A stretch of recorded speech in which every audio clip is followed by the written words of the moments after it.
everyone, my name is Amanda Katzer and I am a graduate student at KU and I study the evolution of nectar.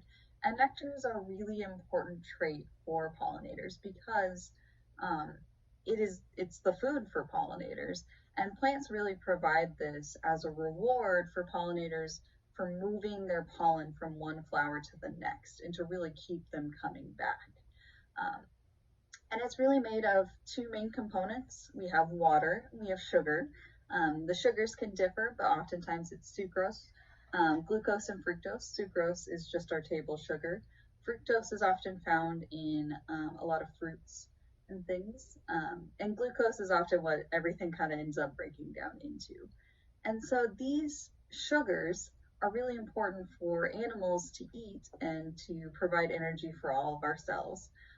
But these nectars can also include a lot of other things, such as like amino acids, fungus such as yeast, or even bacteria. Sometimes it has scent, sometimes it has different color compounds in it. So it's kind of a really complex liquid that plants can provide for their pollinators. And one of the really key components of nectar is actually the ratio of sugar and water. How much water is there and how much sugar is in that, because it's really expensive and hard for plants to actually make sugar. And plants really want to give pollinators as little as they have to give them to keep them coming back, just because it's so hard to make these things. And so what we're going to kind of do today is we're going to make a couple of different nectars. We're going to simulate making a nectar from a bee-pollinated plant and a hummingbird-pollinated plant. And these nectars differ mostly because the organisms that pollinate these plants are very different from one another. So we're going to do hummingbird and bee, which there's definitely a size difference there. Hummingbirds are so much bigger. They often fly a lot more and a lot larger distances, so that might require a lot more water or sugar, those kinds of things.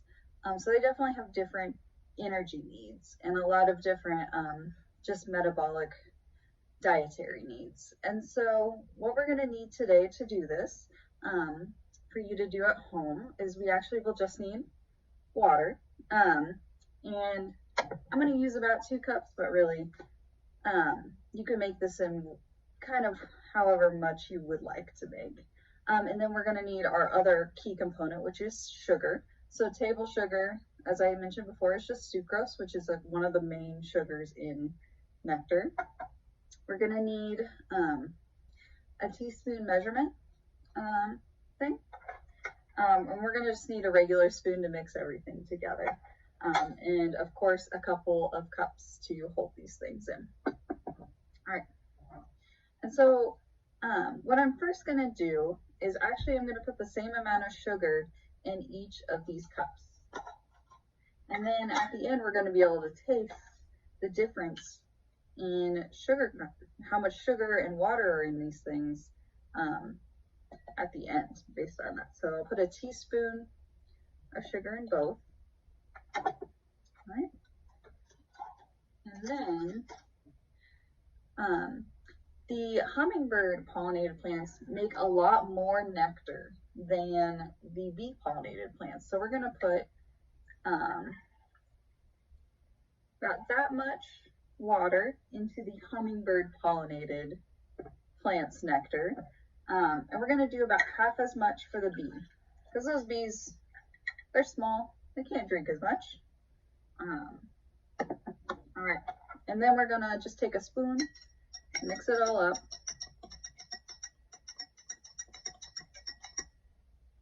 All right. And if it's not entirely mixed up, that's okay. A little bit more.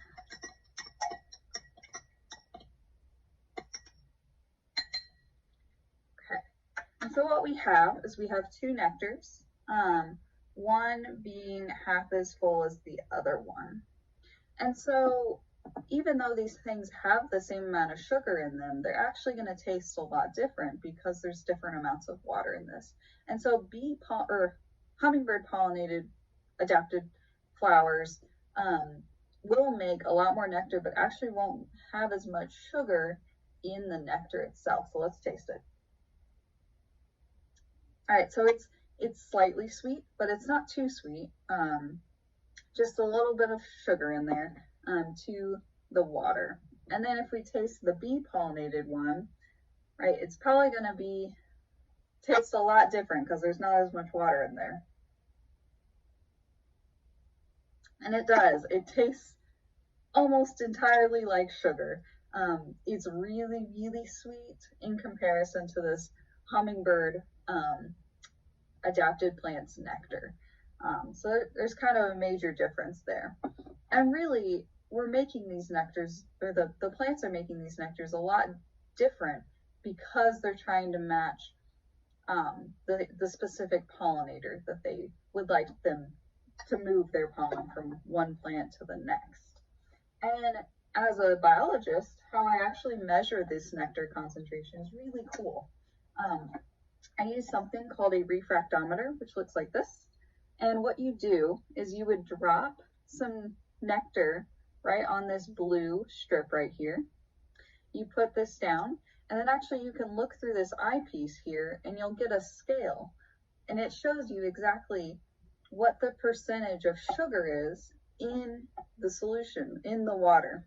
And so you can actually determine the concentration or how much sugar is in this water, depending on who's pollinating it. And so that's kind of how we have figured out how these plants are producing nectar that matches their specific pollinator. Thanks.